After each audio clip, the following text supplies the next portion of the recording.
Item ಯಾವುದೇ ಇರಲಿ try ಮಾಡಿ ಆಚಿ ಚಿಕನ್ ಮಸಾಲಾ. ಬೆಂಗಳೂರಿನಲ್ಲಿ ಉಸಿರಾಡೋಕು ಕಾಸು ಕೊಡಬೇಕಾ ಅನ್ನೋ ಪ್ರಶ್ನೆ ಸಿಟಿ ಮಂದಿಯನ್ನ ಕಾಡ್ತಾ ಇದೆ. ಈಗಾಗಲೇ ಲಾಲ್ಬಾಗ್ನಲ್ಲಿ ಎಂಟ್ರಿ ಫೀ ಇಟ್ಟು ಆದಾಯ ಗಳಿಸ್ತಾ ಇರೋ ತೋಟಗಾರಿಕಾ ಇಲಾಖೆ ಇದೀಗ ಕಬ್ಬನ್ ಪಾರ್ಕ್ಗೂ ಫೀಸ್ ಸಂಗ್ರಹಕ್ಕೆ ಮುಂದಾಗಿದೆ. ಈ ಕುರಿತ ಕಂಪ್ಲೀಟ್ ಡೀಟೇಲ್ಸ್ ಇಲ್ಲಿದೆ ನೋಡಿ. ಇನ್ಮುಂದೆ ಲಾಲ್ಬಾಗ್ ರೀತಿ ಕಬ್ಬನ್ ಪಾರ್ಕ್ನಲ್ಲೂ ಎಂಟ್ರಿ ಫೀಸ್. ತೋಟಗಾರಿಕೆ ನಡೆಗೆ ಅಸಮಾಧಾನ ಹೊರಹಾಕಿದ್ದ ವಾಯುವಿಹಾರಿಗಳು. ಐಟಿ ಸಿಟಿ ಬಿಟಿ ಸಿಟಿ ಅಂತೆಲ್ಲ ಕರೆಸಿಕೊಳ್ತಿರೋ ಬೆಂಗಳೂರು ಇದೀಗ ದುಬಾರಿ ಸಿಟಿ ಆಗ್ತಿದ್ಯಾ ಅನ್ನೋ ಆತಂಕ ಮೂಡ್ತಿದೆ. ಇಲ್ಲಿ ಶುದ್ಧ ಕುಡಿಯುವ ನೀರಿನಿಂದ ಹಿಡಿದು ಶುದ್ಧ ಗಾಳಿ ತೆಗೆದುಕೊಳ್ಳೋವರೆಗೂ ಎಲ್ಲದಕ್ಕೂ ಕಾಸು ಕೊಡಬೇಕು. ಹೀಗಾಗಿ ದಿನದಿಂದ ದಿನಕ್ಕೆ ಬೆಂಗಳೂರು ದುನಿಯಾ ದುಬಾರಿ ಆಗ್ತಿದೆ.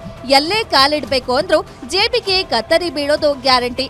ಯಾಕಂದ್ರೆ ನಗರದ ದೊಡ್ಡ ಉಚಿತ ಹಸಿರು ವಲಯವಾಗಿರೋ ಕಬ್ಬನ್ ಪಾರ್ಕ್ಗೆ ಈಗ ಪ್ರವೇಶ ಶುಲ್ಕ ವಿಧಿಸಲು ತೋಟಗಾರಿಕೆ ಇಲಾಖೆ ಸಜ್ಜಾಗಿದೆ. ಫೀಸ್ ಸಂಗ್ರಹಕ್ಕೆ ಕಾರಣಗಳು: ಪಾರ್ಕ್ನ ಸಮಗ್ರ ಅಭಿವೃದ್ಧಿಗೆ ಅನುದಾನ, ಗಿಡ ಮರಗಳ ನಿರ್ವಹಣೆಗೆ, ಅನೈತಿಕ ಚಟುವಟಿಕೆ ಕಡಿವಾಣ. ಲಾಲ್ಬಾಗ್ ಮಾದರಿಯಲ್ಲೇ ಇಲ್ಲೂ ಕೂಡ ಎಂಟ್ರಿ ಫೀಸ್ ವಿಧಿಸಲು ಇಲಾಖೆ ತೀರ್ಮಾನಿಸಿದೆ. ಪಾರ್ಕ್ನ ಅಭಿವೃದ್ಧಿಗೆ ಅನುದಾನದ ಕೊರತೆ ಇದೆ, ನಿರ್ವಹಣೆಗೆ ಹಣ ಬೇಕು ಅನ್ನೋದು ಸರ್ಕಾರದ ವಾದ. ಜೊತೆಗೆ ಪಾರ್ಕ್ನಲ್ಲಿ ನಡೆಯುವ ಅನೈತಿಕ ಚಟುವಟಿಕೆಗಳಿಗೆ ಬ್ರೇಕ್ ಹಾಕಲು ಈ ಶುಲ್ಕದ ವ್ಯವಸ್ಥೆ ಸಹಕಾರಿ ಎಂಬ ಕಾರಣವನ್ನ ಇಲಾಖೆ ನೀಡುತ್ತಿದೆ. ಆದ್ರೆ ಸರ್ಕಾರದ ಈ ನಡೆಯನ್ನ ಸಿಟಿ ಮಂದಿ ಮಾತ್ರ ಸುತಾರಾಮ್ ಒಪ್ತಿಲ್ಲ. ಸಿಮೆಂಟ್ ಕಾಡಿನ ಮಧ್ಯೆ ಬಡವರು, ಮಧ್ಯಮ ವರ್ಗದವರು ನೆಮ್ಮದಿಯಾಗಿ ಬಂದು ಹೋಗುವ ಜಾಗವನ್ನ ವಾಣಿಜ್ಯೀಕರಣ ಮಾಡಬೇಡಿ ಅನ್ನೋದು ಸಾರ್ವಜನಿಕರ ಆಗ್ರಹ. ನಿರ್ವಹಣೆಗೆ ಸರ್ಕಾರವೇ ಪ್ರತ್ಯೇಕ ಅನುದಾನ ನೀಡಲಿ, ಅದನ್ನ ಬಿಟ್ಟು ಸಾಮಾನ್ಯರ ಜೇಬಿಗೆ ಕತ್ತರಿ ಹಾಕಬೇಡಿ ಅಂತ ಜನ ಆಕ್ರೋಶ ವ್ಯಕ್ತಪಡಿಸುತ್ತಿದ್ದಾರೆ.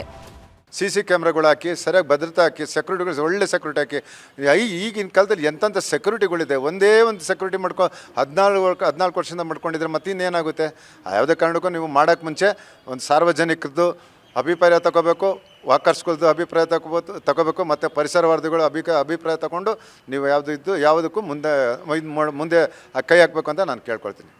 ಈ ಹಿಂದೆಯೂ ಇಂತಹ ಪ್ರಯತ್ನ ನಡೆದಾಗ ಭಾರಿ ವಿರೋಧ ವ್ಯಕ್ತವಾಗಿತ್ತು. ಆಗ ಸುಮ್ಮನಾಗಿದ್ದ ಇಲಾಖೆ ಈಗ ಮತ್ತೆ ಈ ಪ್ರಸ್ತಾವನೆ ಮುಂದಿಟ್ಟಿರೋದು ಎಷ್ಟು ಸರಿ?